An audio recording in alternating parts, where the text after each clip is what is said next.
চালু করতাম। এই বেডটার মধ্যে ধনিয়া গাছ লাগাইছিলাম। তো ধনিয়ার চারা বেরোইবার আগে এই যে দুর্বা ঘাস যে বেরোইছে, না অভাব নাই দুর্বা ঘাস। এখন বসে একটু গাছগুলা উড়াই দিই। তো হালকা হালকা করে ধনিয়ার চারা বেরোইতেছে, যে সাইডটা দিয়ে অনেকগুলা বেরোইছে।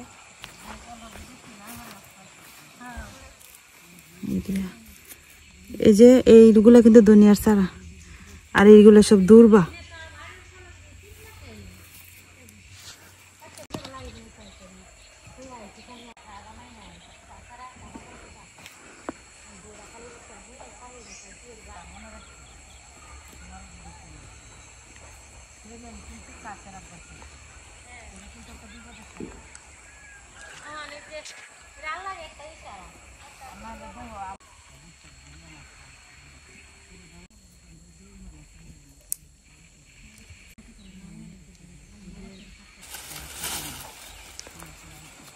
এই বছর আমার পাট শাকের বীজই কিনা লাগতো না।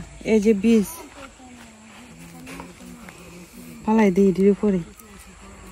কয়েকটা গাছ যে রাখিয়ে দিছিলাম, এই কয়েকটা গাছের বীজ কিন্তু পাইকে গেছে।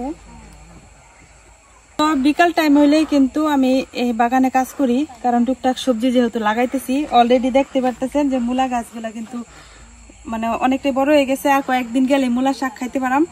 তবে এই দিকের বেডগুলাতে লাল শাক একটু একটু বড় হয়েছে, আর ধনিয়া গুলা এখনো ঠিক মতো বের হয়েছে না। আবার ওই সাইডে বেডটার মধ্যে টমেটো গাছ লাগাইছি, এখানেও একটা বেডের মধ্যে টমেটো লাগাইছি। তো এখন যাই ফাঁকে দিয়ে রান্নাটা করে নেই, তারপরে আবার কাজ শুরু করাম। তো আজকে রান্না করাম কি ভাবতেছিলাম, পরে দেখি যে ফ্রিজের মধ্যে দুইটা মাছের মাথা আছে, মানে আমি যে রুই মাছগুলা রান্না করছিলাম এই মাথাগুলা রয়ে গেছে, আর খাওয়া হয়েছে না। তো আলু দিয়ে আজকে এই রুই মাছের মাথাগুলা ভুনা করাম। এখন যাই রান্নাটা শুরু করি। এই রুই মাছের মাথাগুলা রেখে দিছিলাম, তো এগুলার খাওয়ার সুযোগ হয়েছে না, মানে মনেই নাই রুই মাছের মাথাগুলার কথা। এই রুই মাছের মাথাগুলা আজকে আলু দিয়ে রান্না করাম। তো এখন মাথাগুলা যেহেতু ফ্রিজে আছে, একটু পানি দিয়ে রেখে দেওয়া লাগবো যাতে একটু নরম হয়, নাহলে ভিতরে কিন্তু একদম বরফ হয়ে রয়েছে।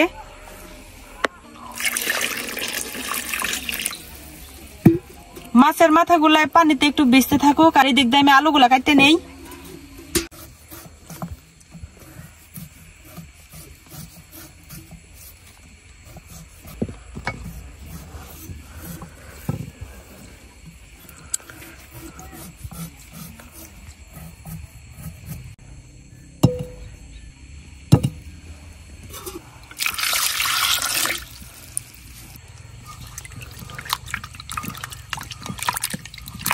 আলুগুলো আমি যেভাবে চুলাই নিছি, এখন চিকন চিকন করে কাটতে নিয়াম। মানে আজকে আলু সিদ্ধ করতাম না, সিদ্ধ ছাড়াই আজকে রান্না করাম।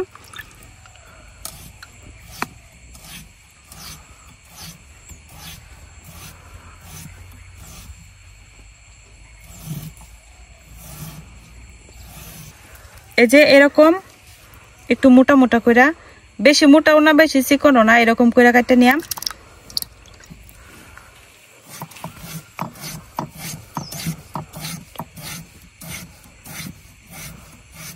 এইভাবে আলু সিদ্ধ না করে কাঁচা আলু চিকন চিকন করে কাটতে মাছের মাথা দিয়া আমরা এলাকায় কিন্তু একটা জনপ্রিয় খাবার। মানে আমাদের খাবার দাবারের মধ্যে হলো শর্টকাটই বেশি, যেটা খুব সহজে রান্না করা যায়, আমরা এরকম খাবার দাবারই বেশি খাই। তো আলু সিদ্ধ করে করতে গেলে তো একটু ঝামেলা, তো দেখা যায় যে শর্টকাটে আমরা আলুটা এরকম কাটতে কাঁচা আলুটারে তারপর রান্না করে লাই। এভাবেও কিন্তু খাইতে অনেক মজা লাগে।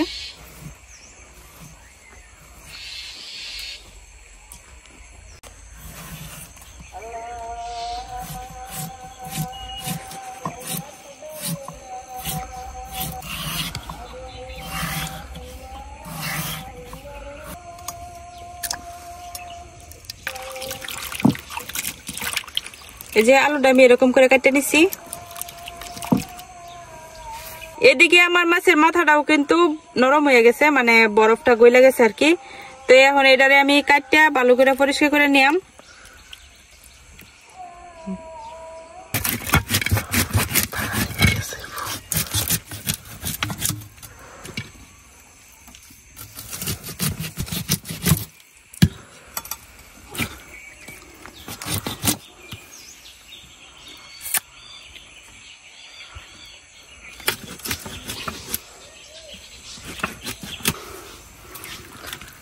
এই যে ভিতরে কিন্তু অনেক ময়লা, এগুলো এখন ভালো করে পরিষ্কার করে নিই।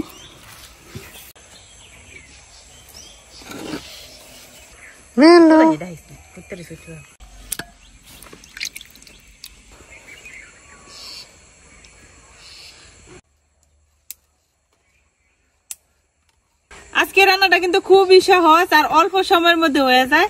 তো এই যে প্রথমে আমি কড়াইটা বসাই দিলাম, এখন দিয়ে দিতেছি পেঁয়াজ কুচি,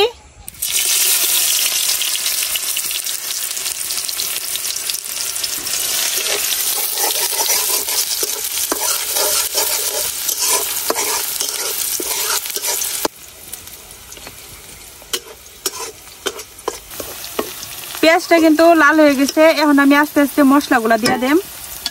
মরিচের গুঁড়া, হলুদ গুঁড়া, ধনিয়ার গুঁড়া, লবণ আর দিয়ে দিতেছি সামান্য জিরার গুঁড়া। এখন অল্প একটু পানি দিয়ে দিতেছি।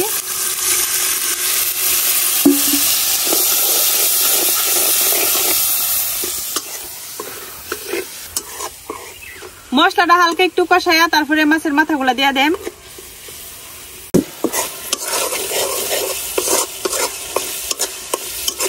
মশলাটা কষানো হয়ে গেছে, এখন মাছের মাথাগুলা দিয়ে দিতেছি।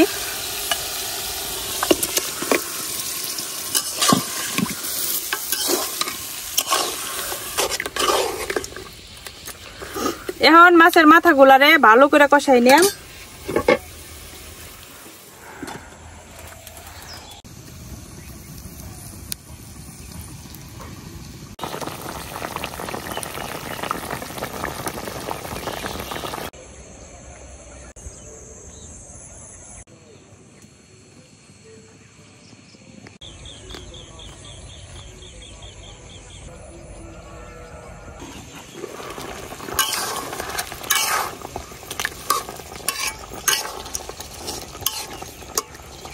এখন আমি একটু একটু করে ভাঙ্গা দিতেছি।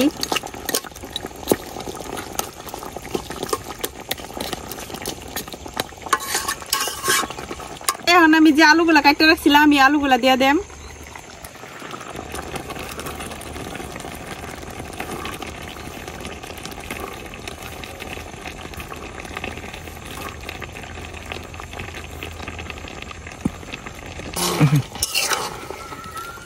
এখন একটু ভালো করে লাগাই ছাড়াই নিলাম।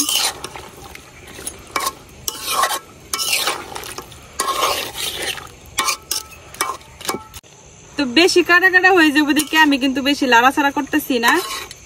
এখন দিয়ে দেব অল্প একটু পানি।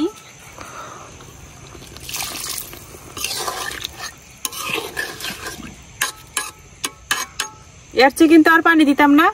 এখন ঢাইকা রান্না করে নিলাম, মানে যতক্ষণ আলুগুলা সিদ্ধ হয়। এখন কয়েকটা কাঁচামরিচ চিড়ে দিয়ে দিলাম।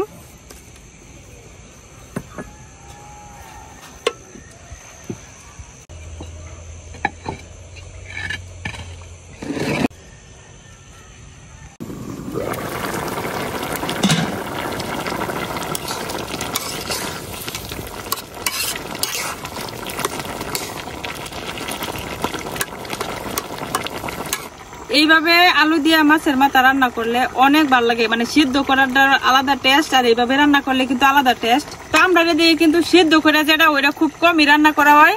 আলু এইভাবে কাঁচা আলু কাটতে বেশি রান্না করা হয়।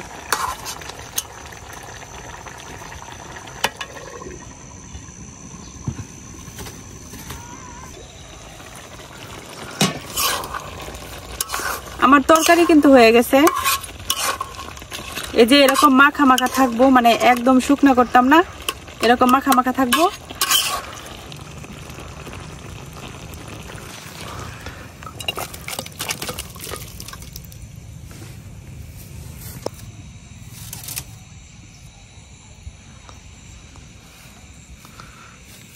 তৈরি হয়ে গেছে আমরা গ্রামের খুবই জনপ্রিয় একটা খাবার। এটা হইতেছে এই যে মাছের মাথা আর কাঁচা আলুর এই তরকারিটা। তো অসম্ভব মজার হয় কিন্তু এইভাবে তরকারিটা রান্না করলে। অনেকে হয়তো ভাবতে পারেন যে কাঁচা আলু দিয়ে রান্না করছে হয়তো ভালো লাগবে না, কিন্তু এইভাবে অনেক মজা লাগে। তো আমার রান্না শেষ, এখন খাওয়া দাওয়া করতাম না, সন্ধ্যা হয়ে গেছে দেখতেই পারতেছেন। এখন হচ্ছে যা গাছের গোড়ায় পানি দেওয়া লাগবো। অনেক কাজ বাকি, আজকে সন্ধ্যা হয়ে গেছে। তো আজকে ভিডিওটা এই পর্যন্ত, সবাই ভালো থাকবেন, আল্লাহ হাফেজ।